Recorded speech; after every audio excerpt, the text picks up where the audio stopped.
요즘 코로나 창업으로 최고 주의해야 하는 아이템을 말씀드리고 싶어요. 안녕하세요, 장백TV입니다. 창업 시장에서 창업자들을 눈물 흘리게 하는 아이템들이 있는데요. 잠깐 생겼다가 없어지거나 너무 높은 창업 비용, 순간의 호재에 혹한 아이템, 이런 것들이 있는데요. 몇 가지만 예를 좀 들어볼까요? 카스테라 창업으로 눈물 흘리신 분 굉장히 많은 거 알고 계시죠? 카스테라 그 자체만으로는 크게 나쁜 먹거리는 아니었는데요. 두 가지 악재가 있었어요. 갑작스러운 계란 가격의 폭등, 그리고 모 방송사에서 근거 없는 비난에 가까운 창업 아이템이라고 소개, 식용유로만 만든 빵이라는 둥, 그런 것 때문에 카스테라 사업이 사실 몇 개월 만에 그 시장이 붕괴가 돼버렸어요. 그리고 혹시 이 아이템 기억나나요? 무한 리필 연어, 비슷한 걸로 무한 리필 킹크랩, 이런 것도 있었거든요. 그런 아이템들이 순간적으로 굉장히 성장을 했다가 순식간에 무너지는 그런 아이템들인데요. 왜 그런 아이템들이 생길까요? 그것은 바로 일회성 호재 때문에 그렇습니다.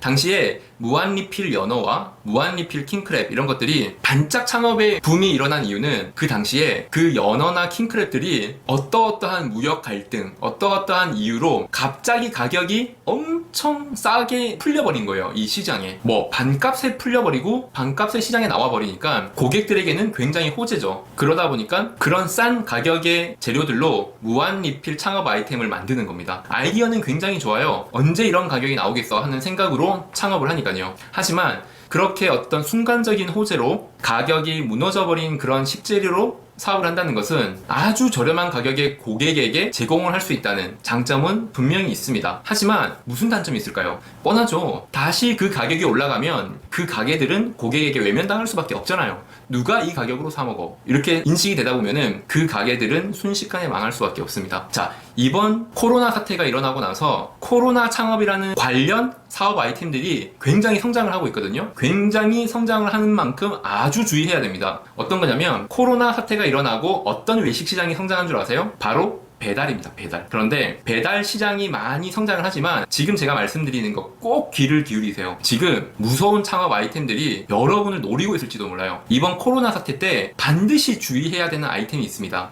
바로 이것저것 다 파는 배달 전문점. 코로나 사태가 터지고 나서 배달 사업이 굉장히 급증했다는 얘기는 많이 들으셨죠. 그럴 수밖에 없는 게 코로나 사태가 있을 때 사람들이 외출을 자제하고 비싼 음식을 절제하다 보니까 자연스럽게 저렴하고 집에서 먹을 수 있는 배달 음식점 쪽으로 눈을 기울이게 됐어요. 이 시점에 굉장히 성장하는 아이템이 있는데 바로 이것저것 다 파는 배달 음식점들이에요. 이런 음식점들이 왜 위험한지 설명을 좀 드릴게요. 여기서는 보쌈도 팔고 치킨도 팔고 닭발도 팔고 족발도 팔아요. 정말 이 매장에만 배달의 민족에 여기에만 클릭을 하면 여기 이 메뉴는 다 있는 거죠. 없는 게 없는. 그런데 그런 음식점, 그런 야식집 이런 거 들어가면은 시키기는 편하지만은 과연 그게 맛이 있을까요? 우리가 족발만 보더라도 엄청난 전문성이 있지 않고서는 재구매하기가 쉽지가 않은 게 족발 보쌈이에요. 그런데 뜬금없이 갑자기 어떠한 아이템이 딱 오픈을 하면서 그 안에는 족발도 있고 보쌈도 있고 다 있어요.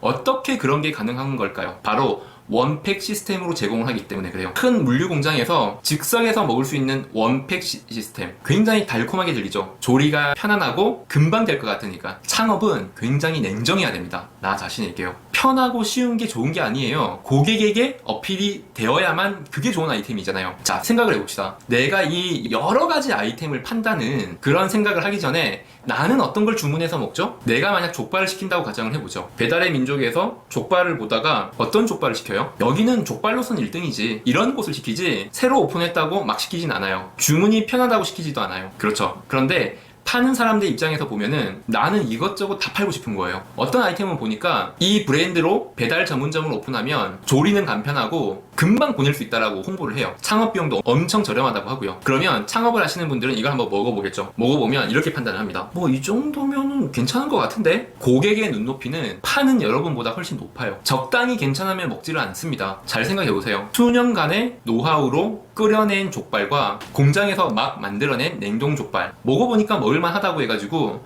고객이 이걸 한 번 먹고 두 번 시킬까요? 절대 그렇지 않습니다. 만약 내가 배달 전문점을 선택을 한다면 이것저것 다 만드는 얼마 전에 생긴 그런 브랜드는 절대 하시면 안 돼요. 내가 지금 할 게 족발인지 피자인지 도시락인지 그 브랜드의 전통을 가지고 오랫동안 고객에게 테스트했던 브랜드가 아니면 오늘 개업하고 다음 달에 망할 수 있습니다. 다시 한번 말씀드릴게요. 전통 없는 이것저것 다 하는 배달 음식 전문점, 올해에 가장 주의해야 될 아이템입니다. 이상 장백TV였습니다.